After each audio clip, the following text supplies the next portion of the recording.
ಹಾಲು ಉತ್ಪಾದನೆಯಲ್ಲಿ ಹಸಿರು ಮೇವಿನ ಪಾತ್ರ ಹಾಗೂ ವಿವಿಧ ತಳಿ ಮೇವಿನ ಬೆಳೆಗಳು.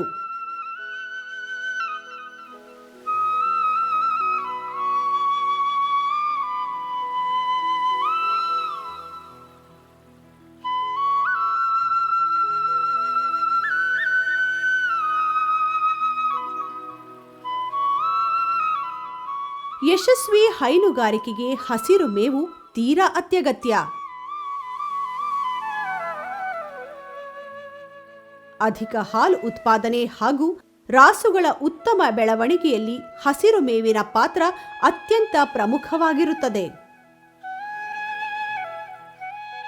ಸುಮಾರು 30 ಕೆಜಿಯಷ್ಟು ಹಸಿರು ಮೇವು ಪೋಷಕಾಂಶ ವಿಚಾರದಲ್ಲಿ 2.5 ಕೆಜಿಯಷ್ಟು ಸಮತೋಲಿತ ಪಶು ಆಹಾರಕ್ಕೆ ಸರಿಸಮ ಎಂಬುದಾಗಿ ಕಂಡುಕೊಳ್ಳಲಾಗಿದೆ.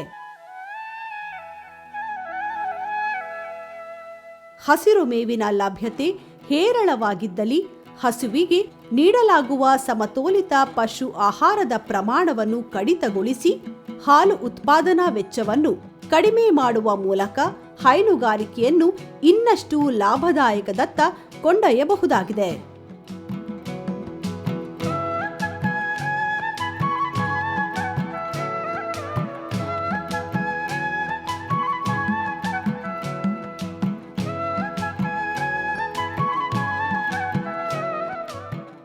ಹಸಿರು ಮೇವು ತಿನ್ನಲು ರುಚಿಕರ ಮಾತ್ರವಲ್ಲ, ದೇಹ ಪೋಷಣೆಗೆ ಅಗತ್ಯವಿರುವ ಸಸಾರಜನಕ, ಖನಿಜಾಂಶ, ಜೀವಸತ್ವಗಳು ಹಾಗೂ ನೀರಿನಾಂಶವನ್ನು ಅತ್ಯಧಿಕ ಪ್ರಮಾಣದಲ್ಲಿ ಹೊಂದಿದೆ.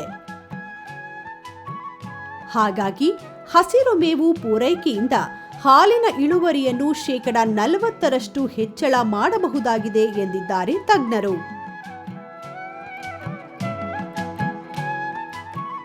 ನಾರಿನಾಂಶ ಕಡಿಮೆ ಇರುವ ಕಾರಣ ಇದು ಸುಲಭದಲ್ಲಿ ಜೀರ್ಣಗೊಳ್ಳಲಿದೆ. ಮಾತ್ರವಲ್ಲ, ಸಂತಾನೋತ್ಪತ್ತಿ ಚಟುವಟಿಕೆ ಸರಾಗವಾಗಿ ಜರುಗುವಂತೆ ಮಾಡುವಲ್ಲಿ ಸಹಿತ ಹಸಿರು ಮೇವು ಸಹಾಯಕ ಎನ್ನಲಾಗಿದೆ. ಹಸಿರು ಮೇವಿನ ಬೆಳೆಗಳನ್ನು ಅವುಗಳ ಋತುಮಾನ ಅವಲಂಬಿತ ಹಾಗೂ ಗುಣಲಕ್ಷಣಗಳನ್ನು ಆಧರಿಸಿ ವಿಭಾಗಗಳಾಗಿ ವಿಂಗಡಿಸಲಾಗಿದೆ. ಏಕದಳ ಮತ್ತು ದ್ವಿದಳ ಮೇವಿನ ಬೆಳೆಗಳು, ಏಕವಾರ್ಷಿಕ ಮತ್ತು ಬಹುವಾರ್ಷಿಕ ಮೇವಿನ ಬೆಳೆಗಳು, ಬಹುವಾರ್ಷಿಕ ಸೊಪ್ಪಿನ ಬಳ್ಳಿಗಳು, ಬಹುವಾರ್ಷಿಕ ಸೊಪ್ಪಿನ ಮರಗಳು. ಹೀಗೆ ರೈತರು ತಮಗೆ ಲಭ್ಯವಿರುವ ಜಮೀನು ಹಾಗೂ ತಮ್ಮಲ್ಲಿರುವ ಹೈನು ರಾಸುಗಳ ಸಂಖ್ಯೆಯನ್ನು ಆಧರಿಸಿ ಅಗತ್ಯ ಮೇವಿನ ಬೆಳೆಗಳನ್ನು ಆಯ್ಕೆ ಮಾಡಿಕೊಂಡು ಬೆಳೆಸಿಕೊಳ್ಳಬೇಕಾಗುತ್ತದೆ.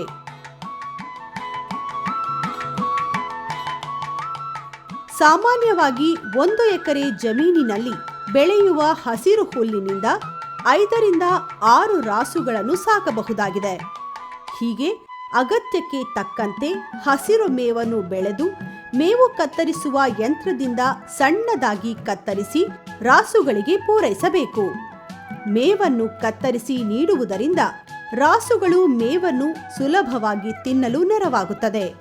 ಜೊತೆಗೆ ಮೇವಿನ ಉಳಿಕೆಯ ಪ್ರಮಾಣ ಕಡಿಮೆಯಾಗಿ ಮೇವಿನ ನಷ್ಟವನ್ನು ತಪ್ಪಿಸಬಹುದು. ಮೇವು ನೀಡಿಕೆಯ ಪ್ರಮಾಣ, ವಯಸ್ಸು, ದೇಹದ ತೂಕ ಹಾಗೂ ಹಾಲು ಉತ್ಪಾದನಾ ಸಾಮರ್ಥ್ಯಕ್ಕೆ ಅನುಗುಣವಾಗಿ ರಾಸುಗಳಿಗೆ ಪ್ರತಿನಿತ್ಯ ಸುಮಾರು 25 ರಿಂದ 30 ಕೆಜಿ ಹಸಿರು ಮೇವನ್ನು ಪೂರೈಕೆ ಮಾಡಬೇಕು. ರೈತರು ತಮ್ಮ ಜಮೀನಿನ ಲಭ್ಯತೆ ಹಾಗೂ ರಾಸುಗಳ ಸಂಖ್ಯೆಗೆ ಅನುಗುಣವಾಗಿ ವರ್ಷವಿಡೀ ಹಸಿರು ಮೇವು ಲಭ್ಯವಾಗುವಂತೆ ವಿವಿಧ ಮೇವಿನ ಬೆಳೆಗಳನ್ನು ಬೆಳೆಸಿಕೊಳ್ಳುವುದು ಸೂಕ್ತ.